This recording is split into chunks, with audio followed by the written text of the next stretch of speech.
Hello, and welcome to the Geopolitics Explained podcast. This is the podcast that delves into the intricate world of global politics, of the past and present, while also exploring potential possibilities for what tomorrow could bring. I'm your host, Dylan, and in each episode here of the Geopolitics Explained podcast, we'll break down complex issues into small, understandable chunks through in-depth scenario analysis. So come and join us as we navigate the ever-changing landscape of international relations, uncovering the stories behind the headlines and predicting trends that could shape the future of our world. Firstly, I've got some admin points to discuss. You might see that this podcast hasn't uploaded for a while. I was out of the country, that'd be in the UK, and I recently returned. So podcast episodes will now be coming out every 2 weeks. However, you might also see that I've been uploading more podcasts. This is because whenever I write a blog on Substack, I will also release that blog as a podcast that I will then release on Spotify and YouTube. So if you'd prefer to listen to my blogs rather than reading them over on Substack, that's another option for you. With all admin covered, today we're going to dive into one of the biggest issues that currently exists in geopolitics that has escalated massively over the last few weeks, and that is the current clashes between India and Pakistan. This is a story of post-colonialism, of partition, of war, and of nuclear brinkmanship. And this conflict has threatened to reignite tensions in Asia at any moment because of how fragile tensions are between India and Pakistan. We have seen this come to fruition in recent weeks. So today I'm going to dive into the history that got us to where we are today. I'll delve into the present day situation, and most importantly, I'll explore what happens next. So let's begin where this story first started. That being in 1947, when Pakistan was formed, following the British Empire leaving India and leaving behind an area, as often occurs when former colonial states leave an area. The area is left in disarray and power vacuums emerge as many different groups and actors fight for the power that was left behind and for control of their geography. In this specific example, when the British Empire departed India, the partition created two nations, that being a Hindu majority India and a Muslim majority Pakistan. This was based on the so-called two-nation theory, the main idea of which was that Muslims would not be able to succeed politically in a Hindu majority India, and so two separate states needed to be established for stability to emerge. Ultimately, we know today that, of course, stability hasn't emerged, and it's just left two nations who, over and over again, continue to come back to fighting one another. A large contributing reason why India and Pakistan continue to clash is the region of Kashmir. Now, instead of the two-nation theory solving a problem, it actually sparked one of the largest mass migrations in history. Kashmir was a state with a Muslim majority, but a Hindu ruler. Being Hindu, the ruler of Kashmir back then, of course, chose India. This led to Pakistan sending in tribal fighters and India sending in troops. This spat ended in 1948 with a UN ceasefire, but there was no permanent solution. Kashmir was divided, and the conflict here was only just beginning. This UN ceasefire officially created the line of control in January 1949. This was a 740-kilometre long separation between India-administered Kashmir and Pakistan-administered Kashmir. It's this de facto border that the two nations continue to clash over today, and both nations still see this area as disputed. I stated in the introduction that this crisis between India and Pakistan continues to spout wars. We can see this very clearly throughout history. Another war sparked in 1965 when Pakistan attempted to infiltrate Kashmir under Operation Gibraltar. Pakistan ultimately failed.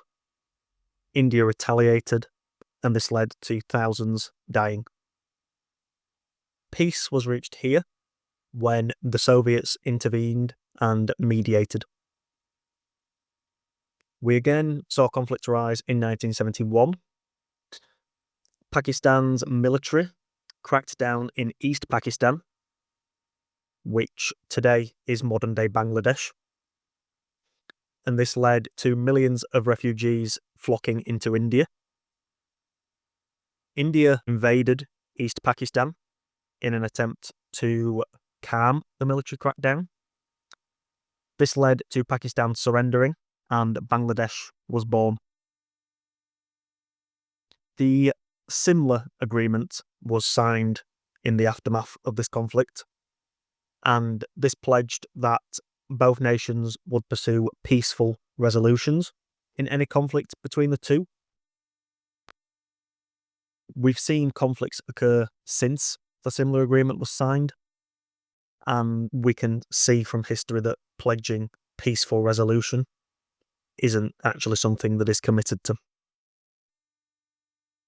Another conflict occurred between India and Pakistan in 1999, named the Kargil conflict. Again, we saw Pakistani soldiers cross the line of control, disguised as Kashmiri fighters. India pushed them back, but the world was stood watching as, at this point, India and Pakistan were both nuclear powers. India first tested its nukes in 1974, and Pakistan followed in 1998. This symbolically came days after India's second round of tests, and today, the testing day for Pakistan is a national holiday of celebration, named the Day of Greatness. Nuclear weapons haven't been used between India and Pakistan, but they definitely added another layer of consideration when delving into this historic conflict. So these are the historical examples of all-out war between India and Pakistan, but the story of conflict between the two nations doesn't end there. We've also seen frequent border clashes emerge between the two. In 1986, Operation Brass Tacks was launched by India. This was their largest military exercise since independence, and it nearly triggered war with Pakistan. In 2001, the Indian Parliament was attacked by Pakistani militants. In 2008, a 60-hour siege on Mumbai killed over 170 people, with the attackers being trained in Pakistan. In 2016, Indian soldiers were killed in Uri, and India retaliated against Pakistan with surgical strikes. In 2019, the Pulwama bombing killed 40 Indian paramilitary officers, and India, in response, bombed Balakot in Pakistan. Pakistan also shot down an Indian jet, and the pilot was captured and then eventually returned. We've also seen skirmishes continue into 2020, 2021, and 2022, which highlights how much of a deadly cycle we see India and Pakistan stuck in today. Speaking of today, let's now dive into what's happened over the last few months between India and Pakistan. This current round of tensions escalated with an attack on a train full of Indian civilians. We then saw the murder of Hindu pilgrims in Pahalgam. In the aftermath of both of these events, India pointed fingers at Pakistani-based groups, which led to tensions skyrocketing, even though Pakistan previously had called for an independent investigation into both of these attacks. The Indians believed that the Pakistanis were involved. Pakistan responded with the claim that they believed that India was preparing a military strike that would come within 24 to 36 hours. We didn't see this unfold within 24 to 36 hours, but a few days ago, we did see India respond as it attacked 9 sites that it believed were associated with terrorist groups within Pakistan. Before this, we saw tit-for-tat moves that led to this escalation and the Indian response. We saw trade halted.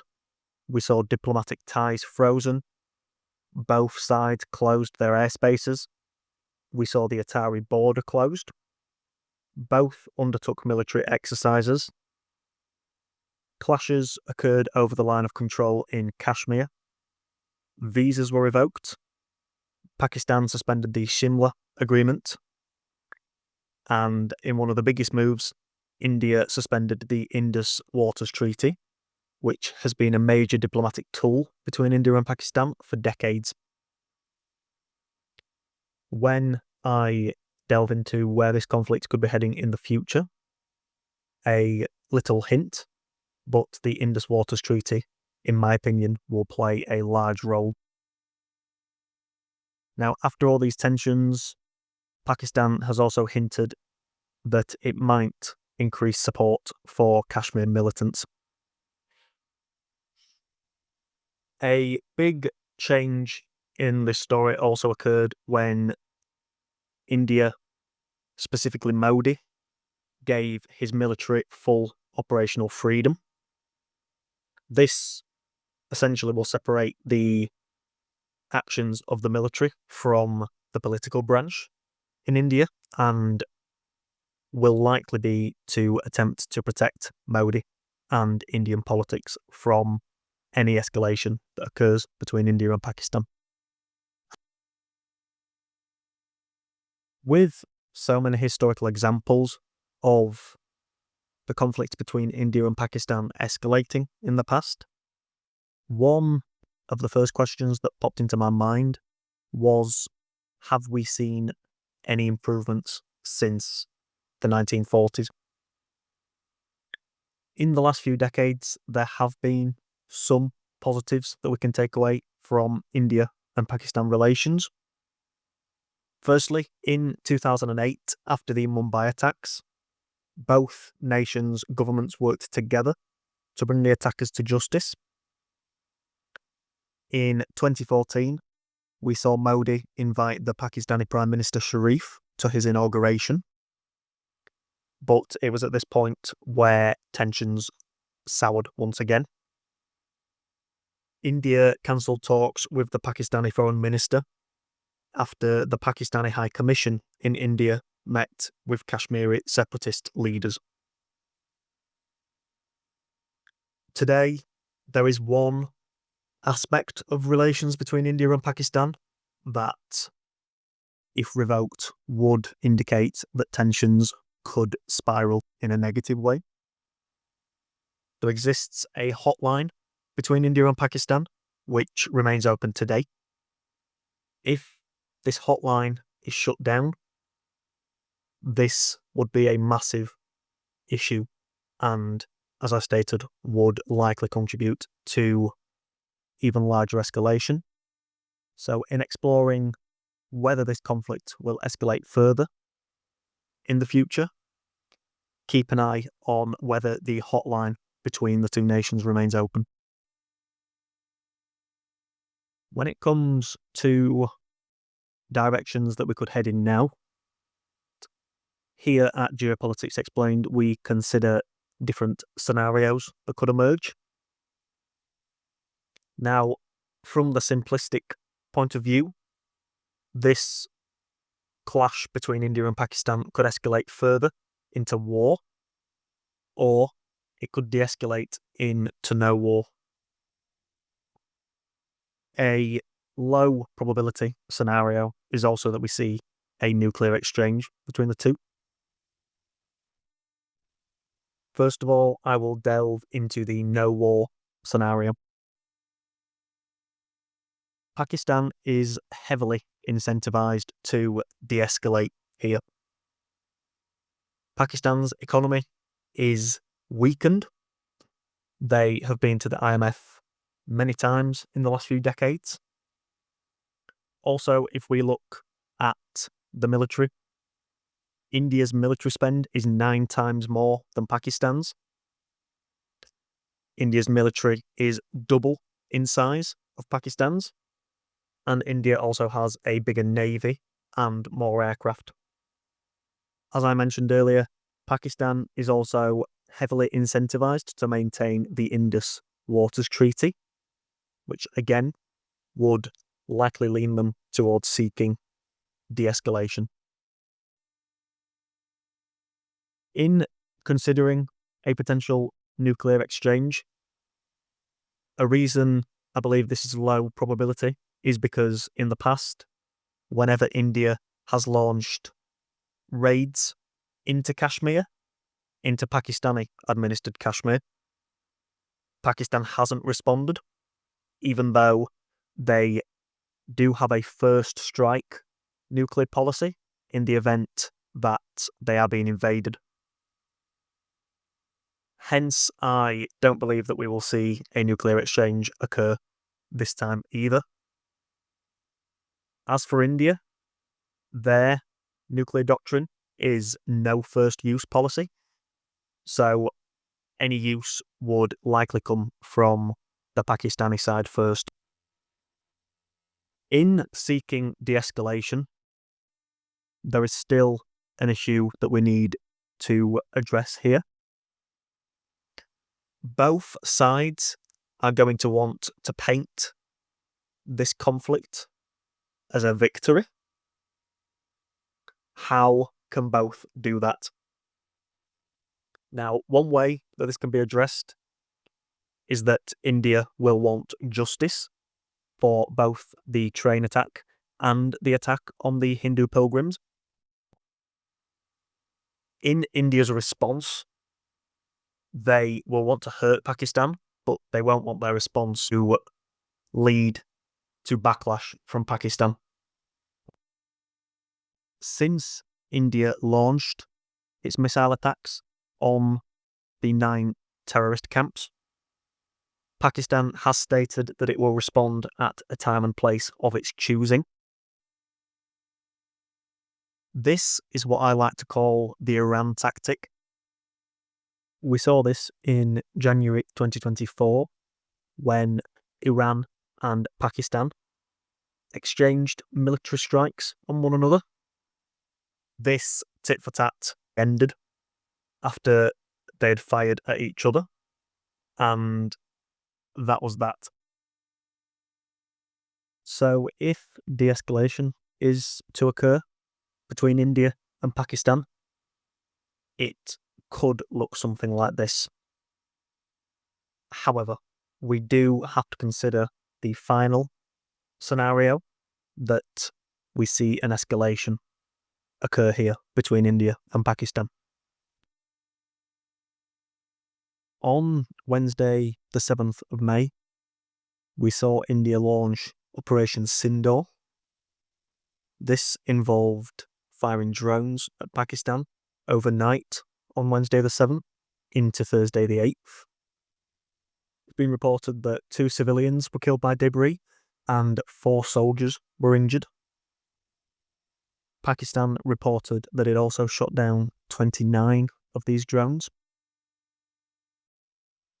India states that it was targeting air defense systems, and Pakistan has said that it shot down 5 Indian aircraft as a part of this operation.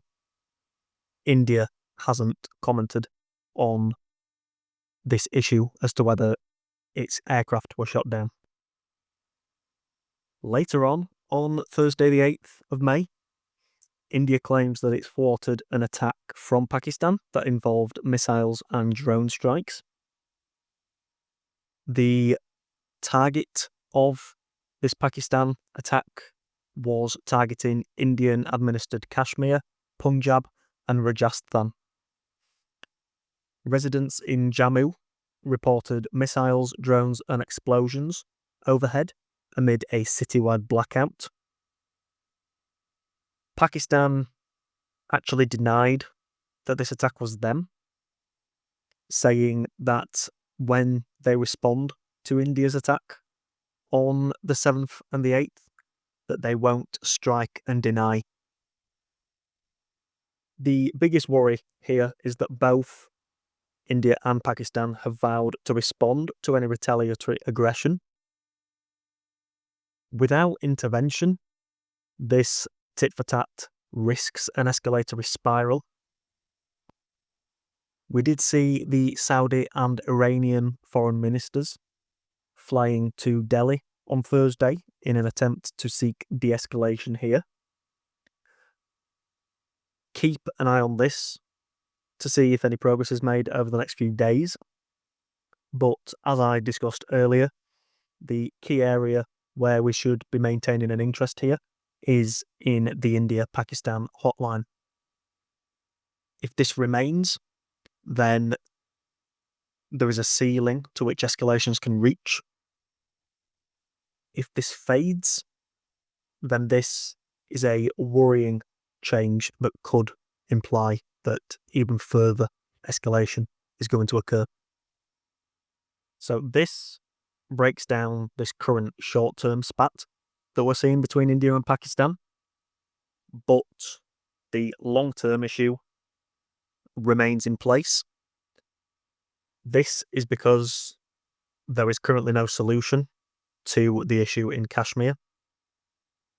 India claims the full state, as does Pakistan, and so if we're ever to reach a long-term solution here that will solve the underlying issues that persist, there will have to be a solution in Kashmir.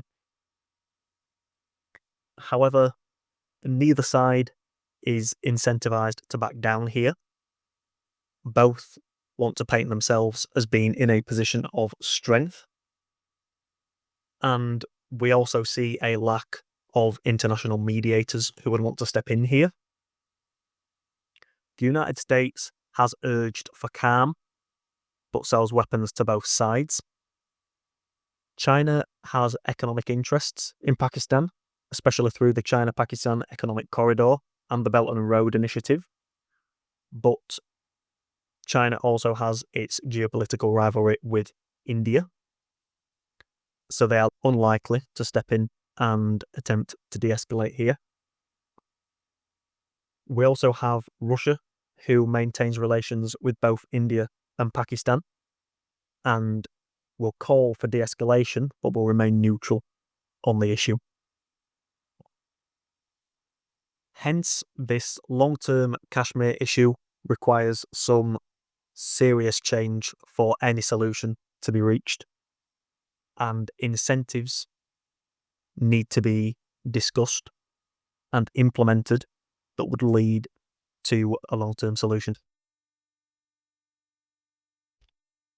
In concluding, I don't see how a long-term solution in Kashmir will come anytime soon. Trust between India and Pakistan is very hard to build, but is incredibly easy to break. There is also the aspect of this that there are some reports of ties between the Pakistani government and terrorist groups, especially JEM and LET. In this current environment where tensions between India and Pakistan can spark at any moment, this current issue might end with de-escalation, but escalation will occur again. This has been another episode of the Geopolitics Explained podcast. I want to thank you all for listening. I greatly appreciate it. If you enjoyed this episode, why not leave a review on the podcast platform of your choice? And if you want more content like this, then you can head over to Substack, where you can read my written blogs. You will find the link for this in the description. Or you can also explore the rest of the podcasts that are released here, where the blogs that I write over on Substack are also narrated for you to listen to. Once again, I've been Dylan. I'll talk to you next time.